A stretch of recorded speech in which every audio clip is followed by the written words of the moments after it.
This is an external deburring chamfering tool. I was sent this to review for free. If you wanted to purchase one, it would cost you about $10. So this is basically a drill-mounted little tool that will cut a chamfer onto typically a rod or a bolt, and so it's used to clean up the ends of things. A lot of times those will be bolts that might have had their threads squished or whatever.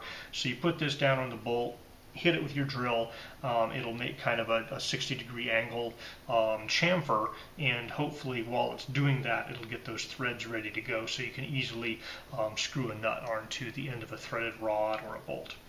So these are most useful, I think, when you have threaded rod, you're cutting the threaded rod to length, and as part of that cut you are messing up the threads, and so you need to kind of get rid of that last little bit of the rod where the threads are messed up.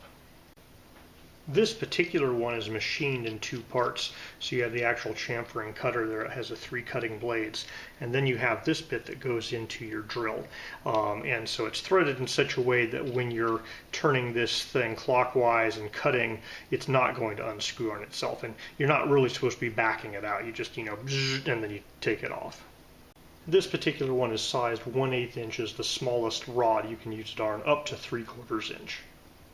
Comes packaged in this nice little storage case. You just kind of rotate and this thing will change sizes here to fit. So here's a piece of 1/4 by 20 threaded rod. It actually has a very nice clean cut on it, but still the threading isn't super great there. This it gets tight there and it's hard to get on. So we're going to chamfer that thing.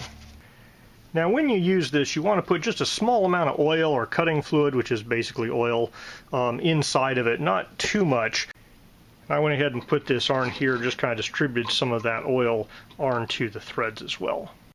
And when you're doing this, you want to be pretty close to straight, at least as straight as you can get. I'm not sure if you could see all the little metal flakes that were spinning out there, but this guy is now essentially chamfered quite a bit. You can see there's the point there.